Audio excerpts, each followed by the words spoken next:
Perkenalkan, nama saya Mulya dengan NIM 41122110020, kelompok 1, mata kuliah studio perancangan 1, final tugas struktur atas dan struktur bawah. Dosen pengampu, Ibu Suci Putri Elsa STMT dan Ibu Eka Fitriani STMT. Pendahuluan dan data umum proyek, perencanaan struktur atas gedung kantor. Di sini terdapat gambar denah untuk bangunan kantor dan tampak serta potongan.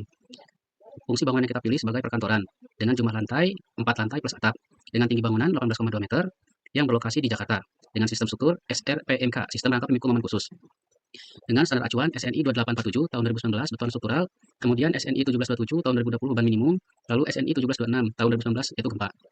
Menggunakan atau dengan spesifikasi material beton FC30 dan baja tulangan FY 400 MPa. Perencanaan struktur atau preliminary design, desain awal plat, balok, dan kolom. Di sini ada beberapa tabel, yang dimana ada tabel perencanaan awal plat satu arah, kemudian perencanaan awal balok T, lalu perencanaan awal balok L, kemudian di sini ada perencanaan dimensi kolom, dan perencanaan dimensi kolom tipe tributary area. Plat, menggunakan plat satu arah, yaitu dengan rumus LY dibagi LX lebih besar daripada 2. Kemudian, tabel plat minimum yang kita dapat adalah 120 mm. Dengan 19 jenis plat ditentukan, T-min antara 38 sampai 107 mm. Kemudian yang dipakai semua yaitu 120 mm. Kemudian balok. Balok T dan L digunakan sesuai lokasi dan struktur. Dengan dimensi P03, yaitu 300 x 650. Dengan panjang 8 meter, BA sama dengan 960 mm. Kemudian ada balok B01 dengan dimensi 350 dikali 650 mm dengan panjang 3 meter, PA sama dengan 750 mm. Kemudian ada kolom dengan dimensi umum 500 x 500 mm dengan beban total per lantai hingga 519,78 kN. Material FC sama dengan 35 MPa. Lanjut, modelisasi struktur dengan etaps. Proses modeling dan pembebanan di etaps. Di sini terdapat beberapa tabel yang sudah kita proses sebelumnya pada laporan-laporan dari bab 3 sampai dengan bab 4. Kemudian, langkah modelisasi yaitu merencanakan grid dan story sesuai denah atau all story mode. Kemudian material yang kita gunakan yang sesuai yang tadi kita input yaitu FC30 untuk beton dan FY400 untuk baja. Dengan penampang, balok penampang T dengan dimensi 0,35 x 0,65 meter. Kemudian kolom dengan penampang persegi 0,5 x 0,5 meter. Lalu dengan plat dengan tebal 0,12 meter atau elemen sel. Nah, seperti yang telah kita review sebelumnya, di sini terdapat tabel perencanaan, kemudian penampang dari kolom, balok, dan plat. Nah, kemudian kita masuk ke pembebanan. DL atau berat sendiri plus SIDL. Kemudian LL fungsi ruang dan L itu gempa. Lalu ada kombinasi beban. Kita menggunakan 18 kombinasi sesuai SNI 2847 2019 pasal 92.1. 921. Seperti yang telah dijabarkan di sini. Nah, di sini ada input beban dilakukan melalui menu assign, kemudian cell atau area load, terus kemudian uniform. Kemudian kita masuk ke analisis struktur atau analisa struktur gedung kantor. Di sini terdapat tabel yang sudah kita proses sebelumnya, yang dimana ada tabel periode fundamental struktur dengan metode respons spektra dari ETABS. Nilai periode struktur atau ETABS, mode 1 yaitu 0,811, yang ini. Dominan translasi arah Y sebesar 3,128, sekian. Mode 2 yaitu 0,731, dominan translasi arah X sebesar 1,5475, sekian.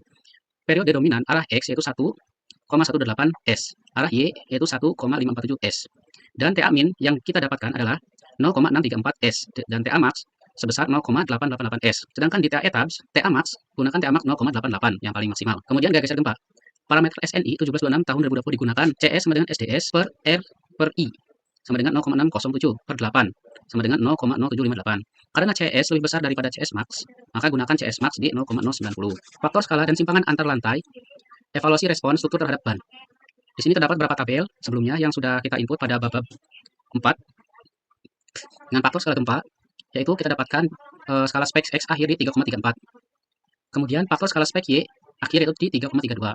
Simpangan antar lantai, story grip, dihitung berdasarkan hasil etap dan dibandingkan batas izin.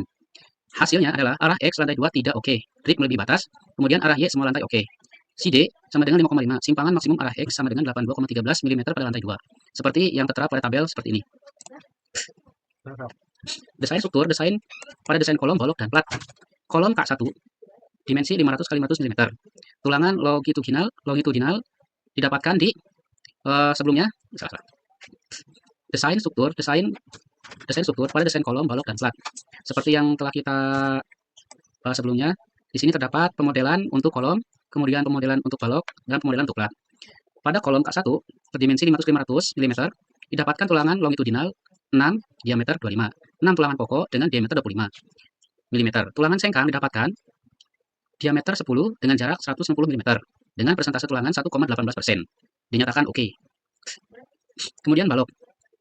pada balok dengan dimensi B1 sama dengan 300 kali 600 mm. Dengan tulangan utama, tumpuan dan lapangan. 3 diameter 16 untuk atas dan 3 diameter 16 untuk bawah. Dengan sengkang tumpuan D diameter 10 ulir berjarak 150 mm. Dan lapangannya adalah D10 berjarak 200 mm. Kemudian plat S1 dengan tebal 120 mm. Tulangan satu arah.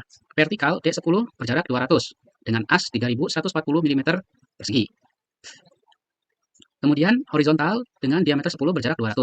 As sama dengan 2355 mm persegi. Semua plat hasil desain dinyatakan oke. Kemudian kita lanjut ke analisa struktur bawah data tanah dan perimeter fondasi. Lokasi dan kondisi tanah di Jalan Panglima Polim, 10 nomor 17 Jakarta Selatan. Jenis fondasi yaitu bore pile dengan muka tanah dengan muka air tanah 6 meter. Tanah pendukung MH yaitu lanai kelempungan dengan kedalaman 9 sampai 13 meter. NSPT sama dengan 23, SU sama dengan 138 kPa, dan QC lebih besar 70 kg per cm. Berikut data-data untuk analisa struktur bawah. Parameter kuat geser tanah untuk lapisan pertama dengan kedalaman 0 sampai 6 meter, jenis tanah CH, NSPT 5, SU kPa, SU-nya 30 kPa. Kemudian lapisan kedua dengan kedalaman 6 sampai 9 meter, jenis tanahnya CH, NSPT didapat 9 dengan SU 54 kPa.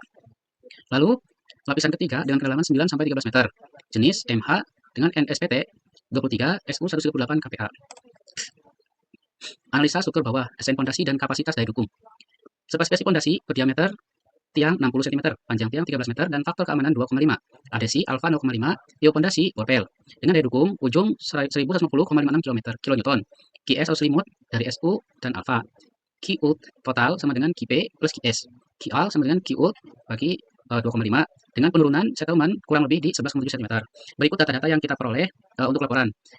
Di sini terdapat reaksi peletakan kolom yang paling besar di 1300. Dengan analisa profil tanah dan perimeter mekanis serta tipifikasi tanah utama yang telah dijelaskan sebelumnya, dipilih lapisan ketiga MH sebagai lapisan pendukung karena NSPT tinggi di 23, SU tinggi di 138 kPa, QC lebih besar 70 kg per cm kuadrat. Langkah perhitungan untuk luas ujung tiang A tip sama dengan V kali D per 2 kuadrat sama dengan Pi kali 0,3 kuadrat sama dengan di 0,2827. Berlaku untuk semuanya, untuk prosesnya seperti ini. Kemudian untuk daya dukung gesekan selimut, QS sama dengan alfa kali SU kali A side. Lalu daya dukung total ultimate QU, QP plus QS. Kemudian daya dukung izin QAL, QU plus VS. FS di 1732,81 per 2,5 sama dengan 693,15 kN. Lalu untuk penurunan tanah sendiri dengan rumus SC sama dengan H per 1 plus EO kali CC kali log theta 0 plus delta theta dan theta 0. Dengan muka air tanah adalah 6 meter, U-nya 9,81 kali 11 kurangi 6 sama dengan 49,05 kPa. Theta 0 sama dengan 18 kali 11 kurangi 49,05 sama dengan di 148,95 kPa. Beban tambahan dari fondasi delta theta sama dengan 1300 per pi dikali 0,6 kuadrat per 4 diperoleh nilai 18,36 kPa. Arah pengaruh delta theta sama dengan 100 kPa. SC sama dengan 4 per 1 plus 0,9 kali 0,5 log 148 kali 95 plus 100 bagi 148,95. Diperoleh nilai 0,1174 meter. Kemudian kita konversi ke cm, didapatlah penurunan konsolidasi adalah kurang lebih di 11,7 cm. Analisa struktur bawah, tulangan fondasi dan evaluasi beban. Setelah kita dapatkan data-data yang tadi, didapatlah komponen nilai untuk diameter tiang 60 cm atau 0,6 meter dengan panjang 13 meter. Tulangan longitudinal 6 batang D19.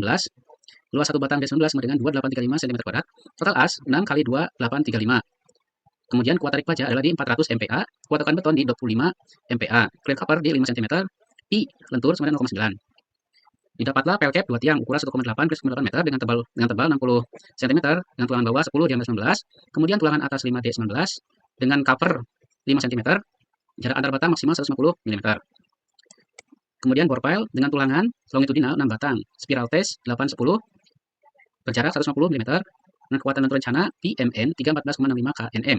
Beban per titik kolom dari etap terbesar 1318 kN. Mayoritas titik cukup 1 tiang, titik beban besar 2 tiang. Berikut gambar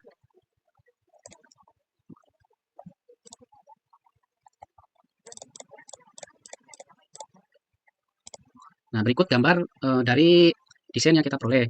Fondasi borpel diameter 60 cm dan panjang 13 meter aman secara kapasitas dan penurunan untuk mendukung beban maksimal 1300,18 kN. Daya dukung izin dapat 693,12 kN, bisa digunakan 2 tiang pada kolom dengan beban tertinggi. Hasil penurunan atau settlement konsolidasi adalah di kurang lebih 11,7 cm. Sekian presentasi dari saya. Mohon maaf apabila ada kesalahan. Assalamualaikum warahmatullahi wabarakatuh.